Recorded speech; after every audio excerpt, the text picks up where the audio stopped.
શ્રી હળવદિયા શાખનો અખેડો.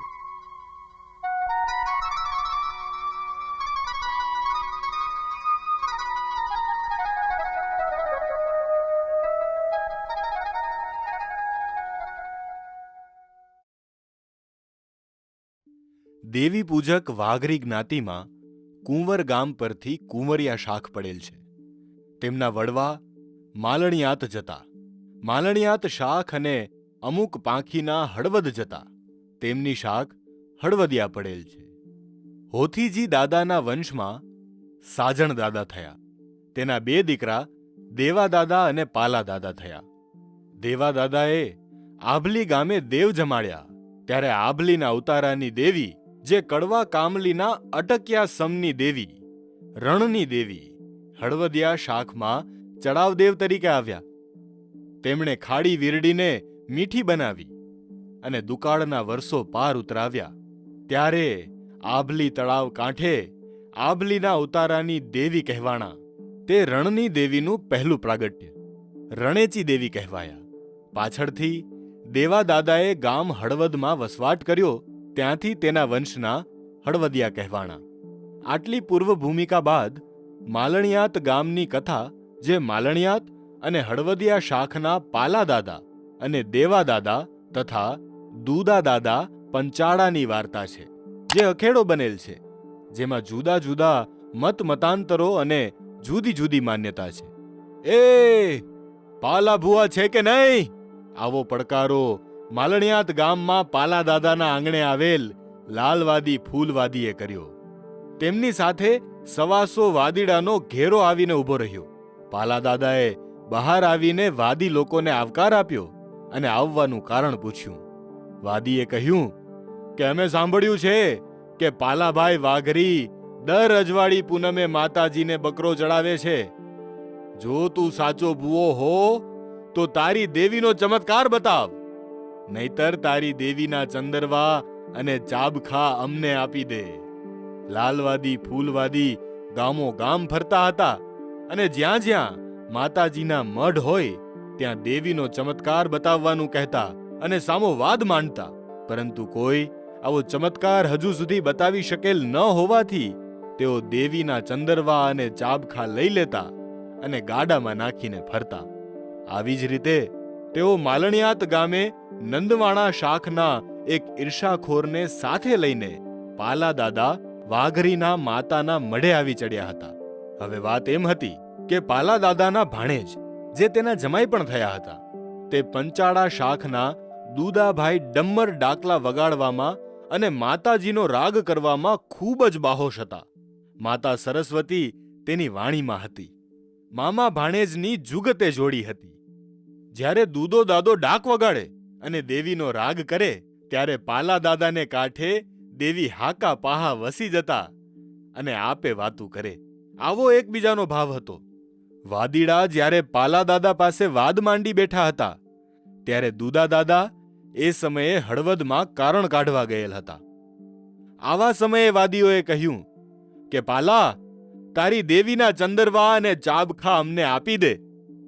આ વાત સાંભળીને પાલા દાદાને હાડોહાડ લાગી આવ્યું. તેઓએ કહ્યું કે મારી દેવી જમવા ઉતરી છે, તેના ચંદરવા બાંધેલ છે.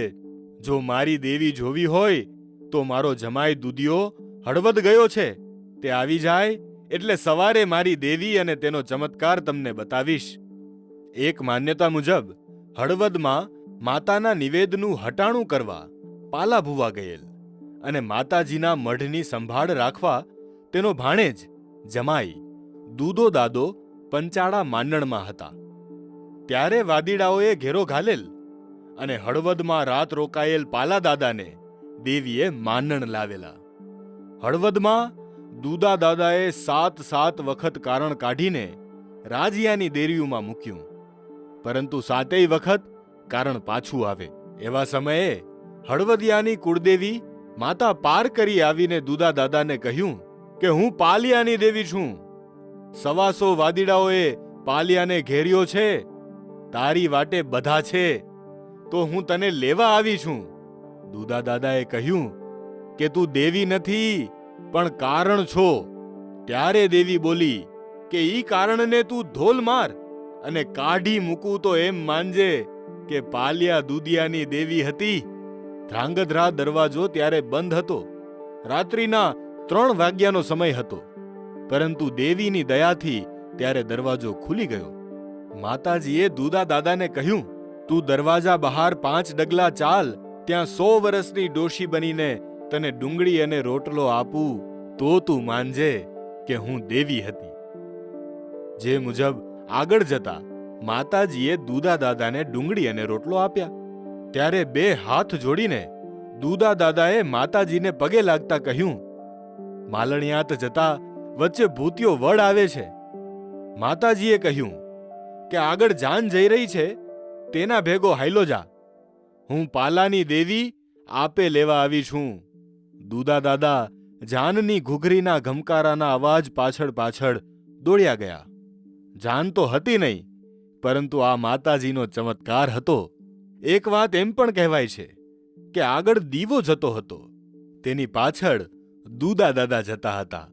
દિવસ ઉગતા દુધા દાદા માલણિયાત પહોંચી ગયા. આ બાજુ સવાર પડતા વાદીડાઓ પાલા દાદા પાસે પહોંચી ગયા. એ જ વખતે દુધા દાદાએ જોયું કે પાલા દાદાને ઘેરીને વાદીડા બેઠા છે. દુધા દાદાએ કહ્યું, પાલા બાપા, આ બધું શું છે? પાલા દાદાએ કીધું, દુધિયા, આ વાદીડા મારી દેવી લઈ જવા બેઠા છે. તારું ડાકલું અને કાંબી અને તારા કાળેરા રાગની વાટે મારી દેવી ઊભી રાખી છે. ત્યારે દુધા દાદા બોલ્યા, એમાં બી કેમ ગયા? 125 વાદીને કહી દ્યો કે કાં તો મારી દેવી જીતે અને કાં તો તારી વૈદા જીતે. 125 વાદીની વિદ્યા વાદીડાએ એક બાજુ ચાલુ કરી અને આ બાજુ પાલા બાપાએ ઝાર છાંટવાનું ચાલુ કર્યું. દુધિયાનું ડમ્મર ડાકલું અને કાળેરા રાગથી પાલા બાપાના કાંઠે માતાજી સન્મુખ આવી વસી ગયા. દેવીએ બોલ કાઢ્યો, શેનાથી બીવે છે મારા પાલિયા? વાદીડા સાથે મારો પારકરીનો વાદ છે. ગામ આખું આ વાદ વિવાદ જોવા એકઠા થઈ ગયા હતા. ગામના આગેવાનોએ નિર્ણય કર્યો કે હાર જીત નક્કી કરવા માટે એક બાજુ વાદીની વિદ્યા અને લાલવાદીની ગાંસડી બનાવીને બાંધવી અને બીજી બાજુ પાલા દાદા સાથે તેની દેવીની ગાંસડી બાંધવી અને 2 ગાંસડીઓ તળાવની અંદર પધરાવી દો. જે જીવિત બહાર નીકળે તે જીતેલ ગણાય. આ પ્રમાણે બંને ગાંસડી બાંધીને તળાવમાં પધરાવી દીધી. ફૂલવાદી પોતાની હતી એટલી વિદ્યા અજમાવતો જાય અને દૂધો દાદો પોતાની હતી એટલી કળા વાપરીને ડાંકલા પર કાંબીના ટકોરા પાડતો જાય અને હૃદય સોંસરવો નીકળી જાય તેવો કાળેરો રાગ કાઢવા લાગ્યા. દેવીએ બોલ કાઢ્યો, દુધિયા, શું રધન્ના કરસ? જો લાલવાદીને પાટું મારીને પાતાળમાં ઉતારી દઉં અને ફૂલવાદીને તળાવની પારે પારીઓ બનાવું તો એમ માનજે કે હું દેવી હતી. થોડી વારમાં પાલા દાદાની ગાંસડી છૂટી ગઈ અને પાલા દાદા તળાવ બહાર દેખાયા. એ વખતે પાલા દાદાની 10 આંગળીએ દીવા પ્રગટ થયા. જલમાં જીતાડ્યા માં જલાવે અને 10 આંગળીએ પ્રગટાવ્યા દીપક, એમ કહેવાયું અને માતાનું નામ જલાવ પડ્યું. બાદમાં પાલા દાદાની દેવી પારગડી અને શક્ત જલાવે દુધિયાની ડાકલીના ડમકાની દેવીએ 125 વાદીડાને માલણિયાત ગામમાં માર્યા અને ચાડી કરનાર નંદવાણાનો પાળિયો ગામના દરવાજા વચ્ચે કર્યો અને તેનો વંશ પણ સાફ કરી નાખ્યો. ત્યારથી વાદી લોકો કાળી વેલ સામે વાદ માંડતા નથી તેમ કહેવાય છે. માલણિયાત ગામની ઈર્ષા અને અદેખાઈને લીધે પાલા દાદાએ અને દુધા દાદાએ પરિવાર સહિત ગામનું પાણી હરામ કરીને અપૈયા કરી ગામ છોડી દીધું.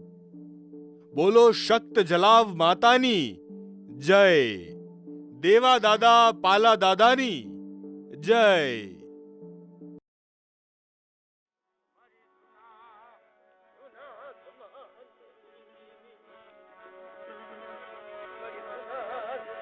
આપણા દેવી દાદા અને આપણી માતાજીઓ માટે છે, અને છતાંય આના સિવાય વધારાની વાત કરીએ તો આપણા બધા ભાઈઓએ બહેનોએ શિક્ષિત બનવું જોઈએ.